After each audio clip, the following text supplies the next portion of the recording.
I believe that there is an exception to the rule of who's committing crime all over this country. But it's getting a lot of attention. So we got to address it, put it in context, because crime is an issue.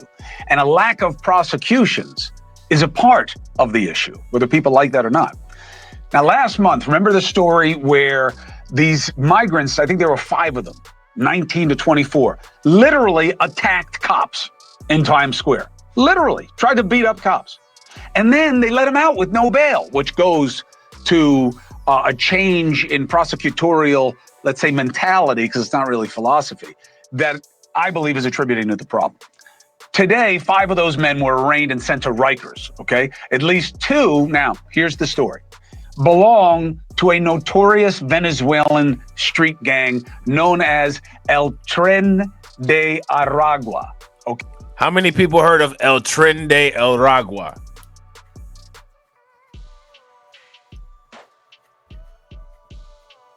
If you guys heard of El Tren de Aragua, give me a thumbs up. If you guys have not heard of El Tren de Aragua, give me a thumbs down. Shout out to DeAndre. If you're not subscribed to BLR2, DeAndre just put the link in the chat. Make sure you guys take a moment. Hit that link that's DeAndre just put in the chat.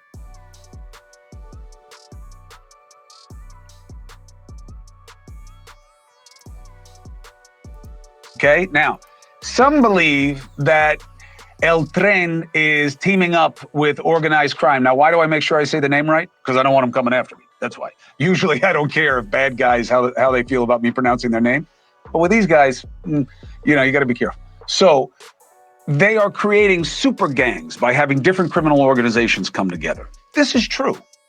But is our problem here in now, just so everybody knows, and you guys know this, all you got to do is if you watch the replays and look at the date on the video, I was the first person talking about the quote unquote super gang. I was the first person talking about that before New York Post, before News Nation, before The Hill, before Fox, before any of them. I was the first person to say that.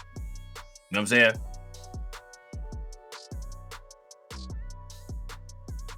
So just so y'all know, and anybody that watches my content, they'll tell you. You know what I'm saying? this country really migrant driven when it comes to crime? Let's bring in someone who knows, okay? Former DEA agent Jack Riley. He is a cartel hunter and a mentor of mine. And News Nation Law and Justice contributor Jennifer Coffindaffer, who understands. Now, do you guys remember last year when we talked about, when we used that article from USA Today, and we talked about cartel involvement in logistics? The cartel involvement in the migrant crisis, human smuggling, logistics, all of this quote unquote human smuggling. They've been talking about human smuggling for years. That's migrant movement. And they weren't calling it migrant movement. Then we also did the video that's on members only about the Venezuelan prison crisis, which is where all of these people are coming from. You guys remember that?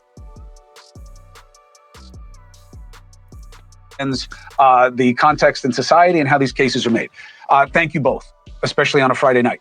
Jack, what happened with the migrants and letting them go, that's bail reform gone bad, okay? But the idea that we should look at that case as proof that's not bail reform gone bad. That's sanctuary cities. Do you guys agree with Chris Cuomo that this is bail reform gone bad, or is this sanctuary cities? What other people in New York City got bail like comparable to those migrants? Does anybody know of any other cases where people have attacked police officers like that and got bail like those migrants did? That was a special case of any type of bail being applied to those migrants. So for them to sit here and say that is not honest. It's intellectually dishonest. So there's a reason why they're being intellectually dishonest when it comes to talking about this. So the question is, why are they being intellectually dishonest? Super gangs are taking over our cities. Where's your head on it? You know, I'm not sure we're there yet, but I'm reminded of the spread of Mexican cartels in the U.S. to various cells in different cities. We spent a lot of time trying to track their movement. And what scares me is I don't think that's happening now. I think especially this particular Venezuela gang is heavily entrenched in human smuggling. So that's going to give them an opportunity to work the border. And the situation on the border now is fairly porous. So I'm in no way saying all migrants are bad guys, but there are bad guys getting through.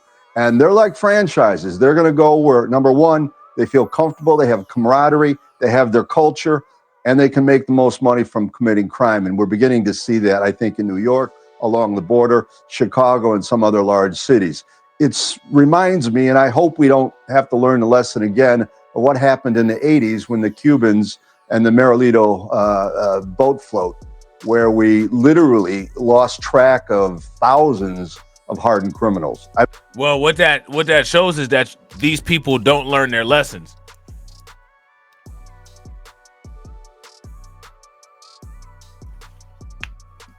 Shout out to Edward Berry. Yo, if somebody in the chat could grab the link to that Venezuelan prison crisis video for Edward and drop it into the chat, that'd be great. I don't think we're there yet, but we need to get a handle on this border, and somebody's got to do the job tracking these people. Jen, as you know better than I, illegal entrants, other than the illegal entry, tend to be under the radar when it comes to criminality because they're afraid of getting thrown out of the country. So usually their criminality is lower than the civilian population.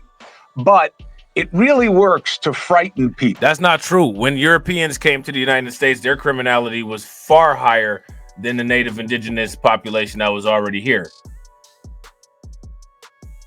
They were behaving offensive, they were speaking offensive, and they were smelling offensive. Would you guys agree? If you guys agree, give me a thumbs up. If you guys disagree, give me a thumbs down. So for him to sit here and rewrite history like this and act as if this isn't a real thing, this is not true. Shout out to Michael R. Michael R. just dropped the link for that video into the chat for you, Ed.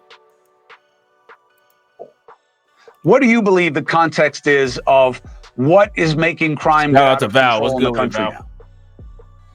Well, I think why it's getting out of control in part is certainly this influx. And I'm just saying in part, it certainly can't be blamed for all the crime we have, but particularly the TREN de ARAGUA I like the rolling of the R's you did as well. Yeah, you're afraid of them too. You got to say as- their name right. Because Jack can't protect both of us. I'll tell you that right now. Go ahead. No. The TREN as it snows. The reason that I'm so concerned about this is learning from history. Particular Mara Salvatrucha, MS-13, it's better known as, or Trece.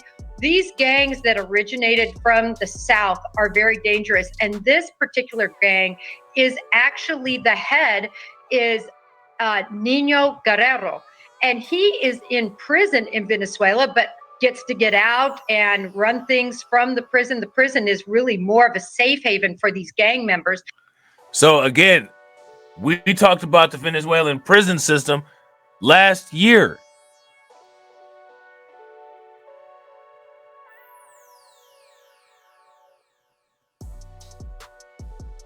Last year.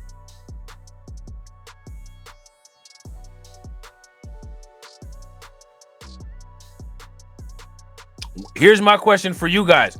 What is the mainstream media's excuse for just now putting this together? What is the mainstream media's excuse for performing at levels slower than a single individual that simply creates YouTube content? What is their excuse when they have millions of dollars at their disposal? Yet people still use this nonsense as legitimate and timely information. I keep telling people that it's not. And the concern I have is how well organized it is. They communicate on WhatsApp. How long have we been talking about the organization? While they were sitting here saying that these people were poor, they were saying that these people were poor families just trying to get into the United States, and you know, this migrant crisis and all of these people walking. Remember when they would show all of the caravans, and I kept saying there's something outside organizing this. There's something outside that is very organized and sophisticated that is facilitating these logistics because people can't even get a birthday party together with 20 people. But there's thousands of people walking in unison in a jungle in South America. Make it make sense.